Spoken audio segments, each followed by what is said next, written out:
السلام علیکم ورحمۃ اللہ وبرکاتہ۔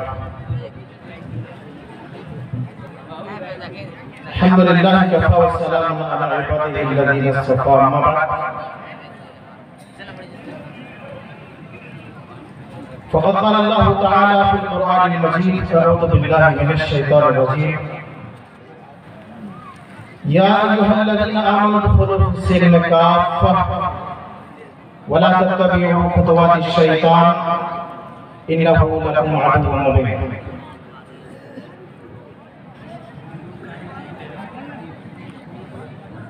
صدر جلسہ، اسٹیج پر بیٹھے ہوئے معزز علماء کرام و مہمان نظام، آج کے اس پروگرام میں تشریف فرما معزز احباب، پردہ نشین مائیں و بہن، اس مختصر سے وقت میں میرا موضوع ہوگا بڑھتے جرائم اور ہمارا معاشرہ۔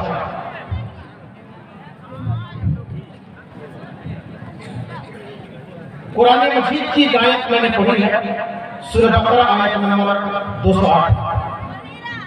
اللہ تبارک و تعالی اس آیت کریمہ کے اندر ارشاد فرماتے ہیں، یا ایھا الذین آمنوا ادخلوا فی السلم کافۃ ولا تتبعوا خطوات الشیطان انہ لکم عدو مبین۔ اے ایمان والو، پورے طور پر اسلام میں داخل ہو جاؤ، آدھا ادھورا نہیں، پورے طور پر مکمل طور پر اسلام میں داخل ہو جاؤ۔ اور سنو،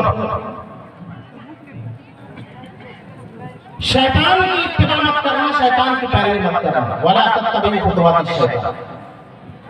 جب اسلام میں داخل ہونا چاہو گے، مکمل چلنا چاہو گے، تو شیطان اٹیک کرے گا۔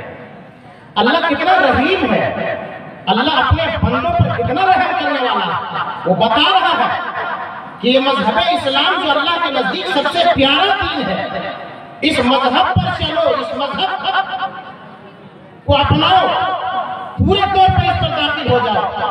لیکن جب داخل ہو گئے، اسلام پر چلنے کی مکمل کوشش کرو گے تو شیطان اٹیک کرے گا۔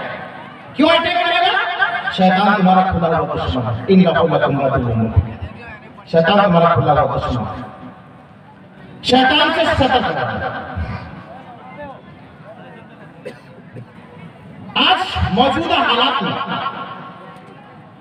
جب سماج اور معاشرے کا جائزہ لیتے ہیں تو بے شمار بڑھتے جرائم ہمیں اور آپ کو نظر آتے ہیں۔ بے شمار جرائم ہے، بے شمار کرائم ہے۔ کسی نے بہت بہتر انداز میں نقشہ کھینچا ہے کہ صحرا صحرا غم کے بگولے بستی بستی درد کیا، صحرا صحرا غم کے بگولے بستی بستی درد کیا، جینے کا ماحول نہیں ہے پھر بھی لیکن جیتے، اور قطرہ قطرہ زہر بھرا ہے، ساگر ساگر مہلک، قطرہ قطرہ زہر بھرا ہے، ساگر ساگر مہلک ہے۔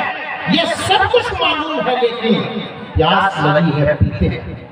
یہ ہے سماج کا حال اور یہ ہے معاشرے کا حال۔ اتنے جرائم ہیں، اتنے کرائم ہیں، کیا مرد کیا عورت کیا جوان کیا بوڑھے جرائم اور کرائم میں ملوث نظر آ رہا ہے، ہر کوئی ملوث۔ آئیے سرسری طور پر چند باتیں رکھتے ہیں۔ جہاں جب بہت سارے جرائم اور کرائم ہیں، ان جرائم اور کرائم میں سے بہت بڑا جرم اور بہت بڑا ظلم، بہت بڑا گناہ شرک ہے۔ روئے زمین کے اندر اس سے بڑا کوئی گناہ نہیں ہے، اللہ کے ساتھ شرک کرنا۔ شرک یہ ناقابل معافی۔ اگر کسی نے شرک کیا، شرک کے اوپر موت ہو گئی، اللہ رب العالمین نے فرمایا انہ من یشرک باللہ فقد حرم اللہ علیہ الجنہ۔ شرک کے اوپر موت ہو گئی، جنت حرام، وما لہ النار وما للظالمین من انصار۔ جہنم میں جائے گا اور ایسے جہنمیوں کا کوئی مددگار بھی نہیں ہوگا۔ اسی لیے لقمان علیہ السلام نے اپنے بیٹے کو بچپن میں نصیحت کرتے ہوئے کہا یا بنی لا تشرک باللہ، میرے بیٹے، میرے عزیز، میرے پیارے، شرک مت کرنا۔ کیوں ابا جان؟ یا بنی لا تشرک باللہ ان الشرک لظلم عظیم، اس لیے کہ شرک ظلم عظیم ہے، سب سے بڑا ظلم ہے، سب سے بڑا کرائم ہے، سب سے بڑا گناہ۔ اور جب شرک کرتا ہے مشرک کہلاتا ہے۔ اور یاد رکھیے گا اور اس کو نوٹ کیجیے گا، مشرک کا کوئی بھی عمل اللہ کے یہاں قابل قبول نہیں ہوتا۔ مشرک دیکھیے گا نماز بھی پڑھتا ہے، روزہ بھی رکھتا ہے، حج بھی کرتا ہے، عمرہ بھی کرتا ہے، کوئی عمل قبول نہیں۔ مشرکین مکہ خانہ کعبہ کا طواف بھی کرتے تھے، مشرکین مکہ حاجیوں کی خدمت بھی کرتے تھے، حاجیوں کو پانی بھی پلاتے تھے، خانہ کعبہ کی تعمیر کرتے تھے، اور خانہ کعبہ کی تعمیر میں پورے کے پورے حلال پیسے لگا کر کے خانہ کعبہ کی تعمیر کیا، لیکن کسی بھی عمل کو اللہ رب العالمین نے قبول نہیں فرمایا۔ سارے اعمال کو شرک کی وجہ سے اللہ رب العالمین نے رد کر دیا۔ آج سماج میں دیکھیے شرک کا بول بالا، عقائد کے اندر اتنے بگاڑ ہیں کہ اللہ کی جواب۔ اور اس علاقے کا جب کبھی جائزہ لیا جاتا ہے تو بڑا افسوس ہوتا ہے۔ جب کفریہ اور شرکیہ تہوار ہوتے ہیں، دیوالی کے موقع پر، دسہرہ کے موقع پر، کرم دہا میلہ کے موقع پر، دیکھیے جو شرک کا تہوار، کفر کا تہوار ہے، جہاں اللہ کو گالیاں دی جاتی ہے، مشرک لوگوں کا، کفار لوگوں کا تہوار ہے، وہاں ہندوؤں کو جانا چاہیے، کفار کو جانا چاہیے، مشرکین کو جانا چاہیے، لیکن مسلمانوں کا پورا میلہ ہوتا ہے۔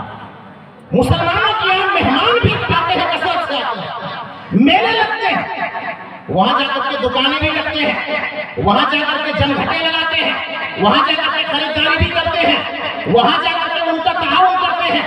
مسلمانوں اس میلے میں جانا بھی آپ کے لیے گناہ ہے، اس شرک والے میلے میں جانا بھی آپ کے لیے گناہ ہے، اور ان کی مدد کرنا ہے، وہاں دکانداری کرنا، وہاں پر دکان لانا، یہ بھی گناہ ہے۔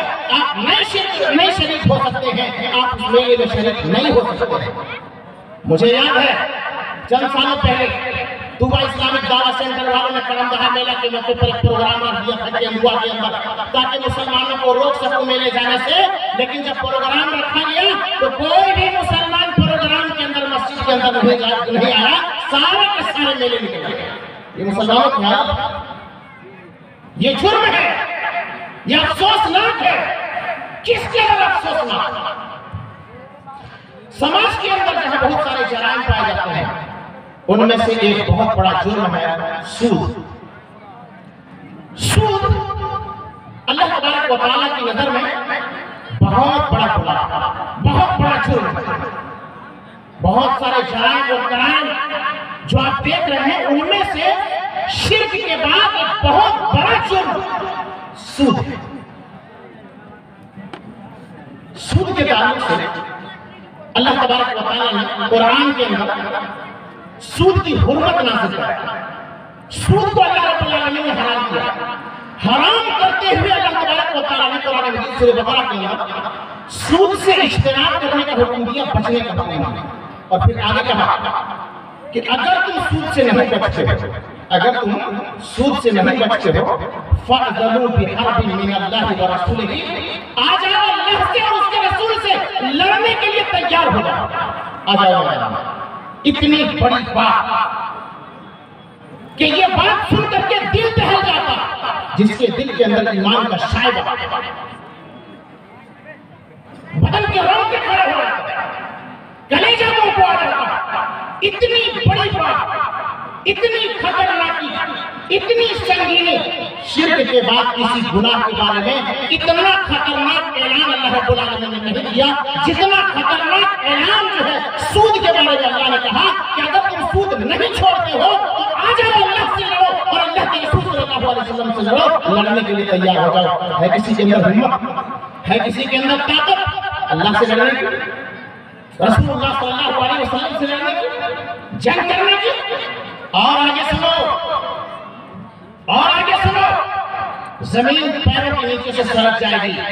نبی صلی اللہ علیہ وسلم کی حدیث سے ابن ماجہ کے حوالے سے اللہ کے نبی صلی اللہ علیہ وسلم نے فرمایا کہ سود کے 73 درجے ہیں، 73 کیٹیگری ہیں، ان میں سے سب سے کمتر، سب سے چھوٹا گناہ، سود کا جو سب سے چھوٹا گناہ ہے، بڑے کی بات نہیں کرو، سب سے چھوٹا گناہ اپنے سگی ماں کے ساتھ زنا کرنا۔ اگر کوئی سود کھاتا، اتنا خطرناک گناہ کہ اس کا سب سے اگلا درجہ، سب سے کمتر درجہ گناہ ہے کہ اگر کوئی سود کھاتا ہے وہ ہے کہ اپنے ماں کے ساتھ زنا کرنا۔ اللہ اور آئیے سنیں مسلم احمد کی حدیث نبی کریم صلی اللہ علیہ وسلم نے فرمایا کہ سود کا 1 روپیہ، سود کا 1 روپیہ کھانا 36 مرتبہ زنا کرنے سے بھی سخت ہے، اس سے بھی بڑھ گیا۔ یہ سنگینی ہے، یہ خطرناکی ہے سود کے تعلق سے۔ آج جب سماج اور معاشرے کا جائزہ لیا جاتا ہے تو سود میں ملوث نظر آ رہا ہے، لون لے کر کے گھر بنا رہے ہیں، لون لے کر کے گاڑی لے رہے ہیں، لون لے کر کے بزنس کر رہے ہیں، تجارت کر رہے ہیں، سودی کاروبار کر کے اپنی زندگی گزار رہے ہیں، جبکہ اتنا بڑا گناہ۔ اور مجھے افسوس تب ہوا جب میں نے سنا کہ اس علاقے کے علماء جو سلفی ہیں، فیضی ہیں، عصری ہیں، وہ سودی کاروبار کرتے ہیں، وہ لون لے کر کے گاڑیاں لیتے ہیں، وہ لون لے کر کے گھر بناتے ہیں، وہ لون لے کر کے اپنا کاروبار کرتے ہیں۔ افسوس ہے ایسے لوگوں پر، افسوس ہے ایسے لوگوں پر، اور افسوس ہے ایسے لوگوں پر۔ اسی طریقے سے ایک بہت بڑا جرم ہے چوری۔ پہلے سنتے تھے ڈاکو آیا، چور آیا، فلاں کے گھر میں گھس گیا، مال لے کر کے چلا گیا، آف لائن چوری ہوتا تھا۔ اب جو ہے آن لائن چوری ہوتی ہے، آن لائن چوری ہوتی ہے موبائل کے ذریعہ۔ یہ علاقہ تو بڑا مشہور ہے۔ ویسے تو یہ سائبر کرائم جو ATM چور لوگ ہوتے ہیں، آن لائن چوری کرنے والے، پوری دنیا میں ہیں اور سارے لوگوں کو پریشان کیے ہوئے۔ جج بھی نہیں بچے، پولیس بھی نہیں بچے، وکیل بھی نہیں بچے، مولوی بھی نہیں بچے، عوام بھی نہیں بچے، کوئی نہیں بچے۔ اور خاص کر کے یہ علاقہ جامتاڑا کے بارے میں تو باقاعدہ پکچر بن گئی ہے، جامتاڑا، دیوگھر، اور یہ علاقہ جو ہے بڑا فیمس ہے۔ چوری اور چوری کر کے گھر بنا رہے ہیں، چوری کر کے شادی کر رہے ہیں، چوری کر کے اپنی زندگی گزار رہے ہیں۔ اور افسوس ہوتا ہے کہ ہم اور آپ جان رہے ہیں کہ چوری کا پیسہ ہے، پھر بھی اس کے یہاں شادی میں کھانے کے لیے جا رہے ہیں، ولیمہ میں کھانے کے لیے جا رہے ہیں، ان کے یہاں دعوت میں جا رہے ہیں۔ اللہ کے بندو، یہ چوری کا پیسہ حلال نہیں، یہ حرام ہے۔ کیوں کھاتے ہو ان کے مال کو؟ کیوں پہنچتے ہو ان کی دعوت میں؟ یہ چوری ہے، اس قدر جرم ہے۔ جہاں بہت سارے جرائم ہیں، ان میں سے ایک جرم جہیز کا بھی ہے۔ آج جہیز، غور کیجیے، نبی صلی اللہ علیہ وسلم کے زمانے میں جہیز کا کوئی تصور نہیں، صحابہ کرام کے زمانے میں جہیز کا کوئی تصور نہیں، سلف صالحین کے زمانے میں کوئی تصور نہیں۔ آج کا مسلمان اپنے آپ کو اہل حدیث بھی کہتا ہے اور بیٹے کا جہیز بھی لیتا ہے، جہیز لے کر کے شادی کرتا ہے، جہیز لے کر کے ولیمہ کرتا ہے، جہیز لے کر کے گھر بناتا ہے، جہیز لے کر کے گاڑی لیتا ہے۔ یہ حرام کمائی ہے، یہ باطل کمائی ہے۔ اللہ تبارک و تعالیٰ نے فرمایا کہ باطل طریقے سے مال مت کماؤ، یہ حرام ہے۔ اور باطل طریقے سے پیسے کما کر کے، مال لے کر کے، جہیز لے کر کے دعوت کر رہے ہیں، ولیمہ کر رہے ہیں، اور ہم دھکا دھک جا کر کے کھا رہے ہیں اور دعوت ہوا ہے۔ کیا ہے یہ؟ حرام کھا رہے ہیں۔ اور جب حرام کھائیں گے تو ہماری اور آپ کی عبادت کہاں سے قبول ہوگی؟ بہت سارے جرائم ہیں۔ اسی طریقے سے جوا، آج جوا اس علاقے میں خاص کر کے، جوا تو اسلام کے اندر حرام ہے، اس علاقے میں اتنا عام ہو گیا ہے۔ پہلے جب ہم لوگ چھوٹے تھے، جب کوئی اچھے لوگ گزرتے تھے تو کہیں جوا لوگ کھیلا کرتا تھا تو وہ لوگ چھپ جایا کرتا تھا کہ فلاں بزرگ اور فلاں عالم گزر رہے ہیں، وہ چھپ جاتا تھا۔ آج حالت یہ ہے کہ روڈوں پر اور چوک چوراہوں پر لوگ جوا کھیلتے ہیں، اور مولوی مولانا یا کوئی بزرگ آدمی اگر گزرتا ہے تو اسے خود بخود سر جھکا کر کے گزر جانا پڑتا ہے، وہ بھاگتا نہیں ہے۔ اتنے جرائم ہیں، کن کن جرائم کو گنایا جائے اور کن کن کرائم کو بیان کیا جائے اس مختصر سے وقت میں۔ بہت سارے جرائم ہیں، بہت سارے کرائم ہے. یہ میرا مختصر سا وقت ہے ختم ہوا.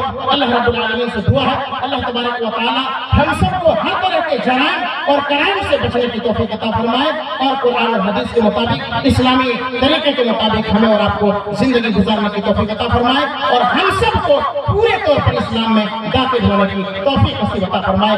آمین. تقبل یا رب العالمین. والسلام علیکم ورحمۃ اللہ وبرکاتہ.